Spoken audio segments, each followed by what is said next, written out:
আসসালামু আলাইকুম। প্রিয় দর্শক, আজ সকালে ঘুম থেকে ওঠার পরই আমার খুব প্রিয় এবং সিনিয়র একজন সাংবাদিক আমাকে ফোন করলেন এবং তিনি বললেন যে আমি জানি কি না যে মুক্তিযোদ্ধার সংজ্ঞায় একটা পরিবর্তন আনা হয়েছে। এবং তিনি এটাও বললেন যে বঙ্গবন্ধু শেখ মুজিবুর রহমান, তাজউদ্দিন আহমেদ, সৈয়দ নজরুল ইসলাম এরা নাকি আর মুক্তিযোদ্ধা থাকছেন না, সহযোগী মুক্তিযোদ্ধা হয়ে যাচ্ছেন। তো কথাটা শুনে আমার কাছে আমি একটু বিস্মিত হলাম যে এটি কিভাবে সম্ভব। আমার কাছে প্রথম যেটা মনে হলো যে বঙ্গবন্ধু অথবা তাজউদ্দিন আহমেদ কিংবা সৈয়দ নজরুল ইসলাম এদেরকে আপনি মুক্তিযোদ্ধার নামে অভিহিত করবেন কি করবেন না, সে আলোচনার পূর্বে আমার প্রশ্ন হচ্ছে এই ডেফিনেশন চেঞ্জ করাটা এই মুহূর্তে জরুরি কেন? ওনারা মনে করেন না? আমি তো অনেক শুনেছি এই উপদেষ্টা যখন নাহিদ ইসলাম ছিলেন উনি স্পষ্ট বলেছেন উনি বঙ্গবন্ধুকে জাতির পিতা মানেন না। এটা ওনার ইচ্ছা, উনি নাও মানতে পারেন। আমাদের সংবিধান মানতে হয়। তো ওনার বিরুদ্ধে সংবিধান বিরোধী কোনো মামলা তো হয়নি। আরেক উপদেষ্টা মাহফুজ আলম শপথ নেওয়ার 10 মিনিটের মধ্যে বললেন যে বঙ্গভবন থেকে বঙ্গবন্ধুর ছবি নামাতে হবে, ওইটাও সংবিধান বিরোধী কাজ, উনি করলেন। আমাদের এখানে যারা সংবিধানের রক্ষক হিসেবে যারা আছেন, আমরা জানি সংবিধানের রক্ষক হলো আদালত, supreme court, high court, supreme court হলো সংবিধানের রক্ষক। আমাদের যারা রক্ষক আছেন এদের মেরুদণ্ড আদৌ আছে কিনা আমি জানি না। তারা তো প্রশ্নটা করতে পারতেন। যতক্ষণ পর্যন্ত আপনি সংবিধানটাকে বাতিল না করবেন, স্থগিত না করবেন, ততক্ষণ পর্যন্ত সংবিধানের প্রত্যেকটা জিনিস আপনাকে মানতে হবে। আমি দেখিনি কোনো বিচারকের সেই মেরুদণ্ড আছে, তারা সংবিধানের রক্ষক হয়ে বসে আছেন। আমাদের সংবিধানে এখনো যা আছে সেই সংবিধানে কিন্তু এগুলো আছে। তো যারা সংবিধানই মানে না তাদের দ্বারা যে কোনো কিছু করা সম্ভব। তারা যদি কালকে ঘোষণা করে দেয় এই দেশের জাতির পিতা গোলাম আজম যদি ঘোষণা করে দেয় যে সমস্ত লোককে যুদ্ধ অপরাধের মামলায় অথবা মানবতা বিরোধী মামলায় ফাঁসি দেওয়া হয়েছে তারা সবাই বীরুত্তম, যদি ঘোষণা দিয়ে দেয়, প্রতিবাদ করার কেউ নেই। তো সেই বিচারটাও তো ঠিক হয়নি, আমি কিন্তু অস্বীকার করি না। এই যে মানবতা বিরোধী মামলা যেটা হয়েছে, যে বিচার হয়েছে, এই বিচারে অনেক ঘাটতি আছে, সেটা নিয়ে আপনি আলোচনা করেন, আমার কোনো আপত্তি নেই।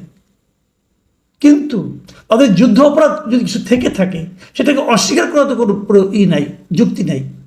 কিন্তু এটাও হতে পারে, এখন উনি কিছু করার নেই। কারণ এখন একটা মানবতা বিরোধী একটা ট্রাইব্যুনাল আছে, এই ট্রাইব্যুনালে যিনি চিফ প্রসিকিউটর উনি কিন্তু আবার ওনাদের পক্ষের উকিল ছিলেন। তো বাংলাদেশে এটা হচ্ছে, এটা হওয়া সম্ভব। কারণ এখন যারা নাকি 71-এ পরাজিত তারাই এখন বিজয়ীভাবে দেশের নানা ধরনের কথাবার্তা বলছে। যাক, সেটা অন্য প্রসঙ্গ, ওই প্রসঙ্গে বেশি দূর যাবো না আমি। কিন্তু আমি ওই প্রশ্নটাই করছি যে এই মুহূর্তে সংজ্ঞাটা পরিবর্তনের প্রয়োজনটা দেখা দিল কেন? এটা কি খুব জরুরি কাজ? সংস্কারের জন্য এটা কি খুব জরুরি কাজ? দেখুন, কিছুক্ষণ পরে আমরা জানতে পারলাম যে না, এ ধরনের কোনো অধ্যাদেশ জারি হয়নি। অধ্যাদেশে মুক্তিযুদ্ধের সংজ্ঞাটা তারা নতুন করে নির্ধারণ করেছে এবং সেই যে নির্ধারণ করেছে সেই নতুন সংজ্ঞায় মুজিবনগর সরকারে যারা ছিলেন প্রত্যেককে মুক্তিযোদ্ধা হিসেবে গণ্য করা হয়েছে। তো বঙ্গবন্ধু মুজিবনগর সরকারের প্রেসিডেন্ট ছিলেন, সৈয়দ নজরুল ইসলাম ভাইস প্রেসিডেন্ট ছিলেন, তাজউদ্দিন আহমেদ আপনার প্রাইম মিনিস্টার ছিলেন, অথবা এই সরকারে যারা ছিলেন মনসুর আলী অথবা খন্দকার মুস্তাক আহমেদ, সবাই মুক্তিযোদ্ধা। এটা অস্বীকার করার তারা করছে না। নতুন সংজ্ঞা তাদেরকে মুক্তিযোদ্ধা হিসাবে সংজ্ঞায়িত করা হয়েছে এবং আরও অনেককে তারা সহযোগী মুক্তিযুদ্ধ বলেছে, যারা বিদেশে বসে মুক্তিযুদ্ধের সহযোগিতা করেছে, মুক্তিযুদ্ধের জন্য প্রচারণা চালিয়েছে, অথবা যারা নাকি আপনার পশ্চিমবঙ্গে বসে আমাদের স্বাধীন বাংলা বেতার কেন্দ্র চালিয়েছে, তারা বিভিন্ন ক্ষেত্রে যারা মুক্তিযুদ্ধে সহযোগিতা করেছে তাদেরকে সহযোগী মুক্তিযোদ্ধা হিসাবে সংজ্ঞায়িত করা হয়েছে। তো এই সমস্ত সংজ্ঞায়িত করার ক্ষেত্রে কোনটা ভালো কোনটা মন্দ এটা নিয়ে দীর্ঘ আলোচনা হতে পারে, সেই আলোচনায় আমি এখন আর যাব না। কারণ তার চেয়ে গুরুত্বপূর্ণ আলোচনা আমার কাছে সেটা হলো এই সংজ্ঞাটা এই মুহূর্তে পরিবর্তন করার প্রয়োজন হলো কেন, এটা এই মুহূর্তে জরুরি ছিল কেন, এটা আমি জানতে চাই। এটা কি কেবলই একটা বিতর্ক তৈরি ছাড়া আর কোনো লাভ করবে জাতির জন্য? আসলে সে আলোচনায় যাওয়ার আগে আমি বরং মুক্তিযোদ্ধার নতুন সংজ্ঞায় কি বলা হয়েছে এটুকু আপনাদের একটু পড়ে শোনাই গ্যাজেট থেকে। সেখানে বলা হয়েছে যে 1971 সালের 26শে মার্চ থেকে 16 ডিসেম্বর পর্যন্ত যারা দেশের ভেতরে যুদ্ধের প্রস্তুতি ও প্রশিক্ষণ গ্রহণ করেছেন এবং যেসব ব্যক্তি মুক্তিযুদ্ধে অংশগ্রহণের লক্ষ্যে বাংলাদেশের সীমানা অতিক্রম করে ভারতের বিভিন্ন ক্যাম্পে তাদের নাম অন্তর্ভুক্ত করেছেন এবং বাংলাদেশের মহান স্বাধীনতা অর্জনের লক্ষ্যে পাকিস্তানের বিরুদ্ধে যুদ্ধে লিপ্ত হয়ে হানাদার ও দখলদার পাকিস্তানি সশস্ত্র বাহিনী ও তাদের এদেশীয় সহযোগী রাজাকার, আল বদর, আল শামস, তৎকালীন মুসলিম লীগ, জামাতে ইসলাম, হ্যাঁ ভুল শুনেন নাই, জামাতে ইসলাম, নিজামে ইসলাম এবং দালাল ও শান্তি কমিটির বিরুদ্ধে মুক্তিযুদ্ধে সক্রিয় অংশগ্রহণ করেছেন। এরূপ সব বেসামরিক নাগরিক ওই সময়ে যাদের বয়স সরকার নির্ধারিত সর্বনিম্ন বয়সের মধ্যে ছিল তারা বীর মুক্তিযোদ্ধা হিসেবে অন্তর্ভুক্ত হবেন। আর এর পাশাপাশি সশস্ত্র বাহিনী, ইস্ট পাকিস্তান রাইফেলস, পুলিশ বাহিনী, মুক্তি বাহিনী, প্রবাসী এবং বাংলাদেশ সরকার, মুজিবনগর সরকার ও সেই সরকারের স্বীকৃত অন্যান্য বাহিনী, নৌ কমান্ডো, কিলো ফোর্স, আনসার সদস্যরাও বীর মুক্তিযোদ্ধা হিসেবে অন্তর্ভুক্ত হবেন। খুবই কনফিউজিং ডেফিনেশন। এটার মধ্যে অনেকেই বেরিয়ে যাবেন, অনেকেই ঢুকে পড়বেন, যাক সেটা নিয়ে তারা ভাববেন। আমি এখানে গেলে দুটো জিনিস ধরেছি। একটা হলো যে তারা যুদ্ধ করেছে কার বিরুদ্ধে? পাক বাহিনী এবং এদেশি যারা ছিল সহযোগী রাজাকার, আল বদর, আল শামস, তৎকালীন মুসলিম লীগ, জামায়াতে ইসলামী, নিজামে ইসলামী, এদের বিরুদ্ধে যুদ্ধ করেছিল। তার মানে এখানে কিন্তু ক্লিয়ারলি বলে দেওয়া হয়েছে পক্ষ ছিল দুটো, একটা মুক্তি বাহিনী আর একটা ছিল এই সহযোগী শক্তিরা পাক বাহিনীর সঙ্গে। তাদের মধ্যে জামাত ইসলাম আছে, মুসলিম লীগ আছে, নিজামে ইসলাম আছে। এই তিনটা পার্টি এখনো এক্সিস্ট করে। এই তিনটা পার্টির তারা ছিল কি মুক্তিযুদ্ধের বিরোধী শক্তি। এই জিনিসটা আমি মনে করি এটা খুব একটা ইম্পর্টেন্ট দলিল, মানে সরকারি দলিলে এটা প্রমাণ করা হলো যে এরা মুক্তিযুদ্ধের বিরোধী শক্তি। আমি মনে করি আগামীতে এই দলিলটা অনেকেরই কাজে লাগবে। এই বিষয়ে জামাত ইসলামী কি রিয়েকশন আমি আশা করি দু একদিনের মধ্যে সেটাও জানতে পারবো। এটা জানাটা কিন্তু জরুরি। আবার আরেক জায়গায় বলা হয়েছে যে তারা মুক্তিযুদ্ধকে সংজ্ঞায়িত করছে।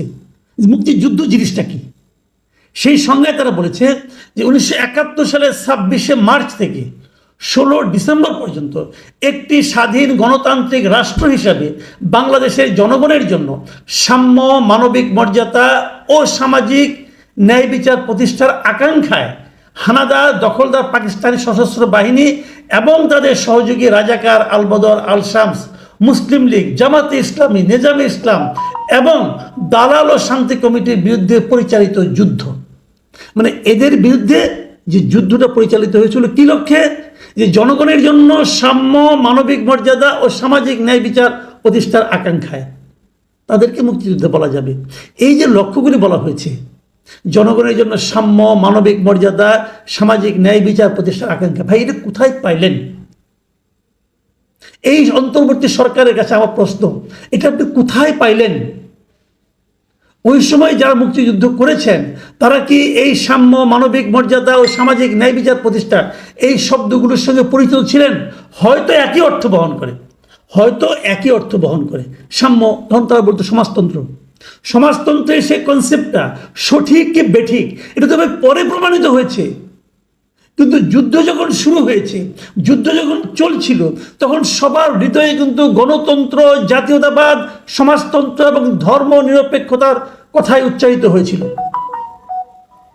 তখন সবাই এই কথাগুলি বলেছিল। আপনি কোথায় পেলেন রে ভাই? আমি ডক্টর ইউনূসকে জিজ্ঞাসা করতে চাই, ভাই আপনি তো মুক্তিযোদ্ধা ছিলেন না। আপনার গোষ্ঠীর মধ্যে কে কে মুক্তিযুদ্ধ করছে সেটাও আমি জানি না। আপনার উপদেষ্টা পরিষদের মধ্যে কয়জন মুক্তিযুদ্ধ করছে সেটাও আমি জানি না। আপনারা এখন যে সমস্ত কর্মকাণ্ড করছেন, যদি মুক্তিযুদ্ধ করে থাকেন কেউ, তার বর্তমানে যে কর্মকাণ্ড, সেই কর্মকাণ্ডের মাধ্যমে উনি নিজেকে আর মুক্তিযোদ্ধার ওই চেতনা ধারণ করেন বলে আমার কাছে মনে হয় না। আপনি কোথায় পেলেন যে এই আকাঙ্ক্ষায় তারা মুক্তিযুদ্ধ করেছে? মানে এই আকাঙ্ক্ষায় যারা যুদ্ধ করেনি তারা ওটাই তার মুক্তিযুদ্ধ ছিল না। আমি তো বলবো মুক্তিযুদ্ধ হয়েছিল গণতন্ত্র, জাতীয়তাবাদ, সমাজতন্ত্র এবং ধর্ম নিরপেক্ষতার কথা বলে। পাকিস্তান তখন ইসলামী ভাবধারার কথা বলেছিল জাতীয় ঐক্যের পেছনে ইসলাম একটা গুরুত্বপূর্ণ বিষয়। মুক্তিযুদ্ধ হয়েছিল এই ধারণার বিপরীতে।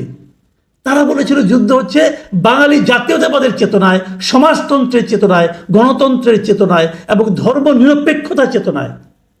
আজকে সরকার এবং তার ভাড়াটে বুদ্ধিজীবী আলী রিয়াজ এসে বলতেছে এই ধর্ম নিরপেক্ষতা নাই। হতে পারে আজকের বাস্তবতা, এটা আমার কোনো সমস্যা নাই, এটা আজকের বাস্তবতা হতে পারে। কিন্তু ৭১-এর বাস্তবতা কি ছিল? মুক্তিযুদ্ধ তো ৭১-এ হয়েছে, এটা তো আজকে হয়নি। কিন্তু ৭১-এর বাস্তবতা, যে আদর্শকে বুকে নিয়ে মুক্তিযুদ্ধ হয়েছে, সে আদর্শকে চেঞ্জ করার আপনি কে? এরা কারা? এই এলিয়েনগুলো কারা? এরা এই দেশটাকে কোথায় নিয়ে যেতে চায়? আমার বুঝে আসে না। আমি মনে করি ইতিহাসের কাঠগড়া এদের একদিন দাঁড়াতে হবে এবং এদের বিরুদ্ধে মুক্তিযুদ্ধের উদ্দেশ্যকে, লক্ষ্যকে বিকৃত করার অভিযোগে, বিকৃত করার দায়ে এদের কঠোর শাস্তিতে আওতা আনতে হবে আমি মনে করি। আপনি আগে সব বাদ দেন না ভাই, আপনি গেলে আবার এই কথাটুকু বলেন। কোথায় পেলেন আপনি? কোথায় পেলেন যে ধর্মনিরপেক্ষতা তখন ছিল না? মুক্তিযুদ্ধ হয়েছিল কোন আলোকে, কোন লক্ষ্যে? আমার মাঝে মাঝে মনে হয় দেশটা আসলে কোন দিকে যাচ্ছে। আমি খুব হতাশ হই যখন দেখি এ ধরনের কিছু লোক দেশের দায়িত্ব পেয়ে গেছে, দেশ পরিচালনার দায়িত্ব পেয়ে গেছে, যারা নাকি প্রকাশ্যে এবং সুপরিকল্পিতভাবে এদেশের মুক্তিযুদ্ধের যে মহান আদর্শ তাকে ধ্বংস করার জন্য উঠে পড়ে লেগেছে। প্রিয় দর্শক, আমি আর কি বলবো, আপনারা ভাবুন দেশ কোন দিকে যাচ্ছে, যাদেরকে আমরা দায়িত্ব দিয়েছি তারা দেশটাকে কোন দিকে নিয়ে যাচ্ছে। এখন এই পর্যন্তই। আল্লাহ হাফেজ।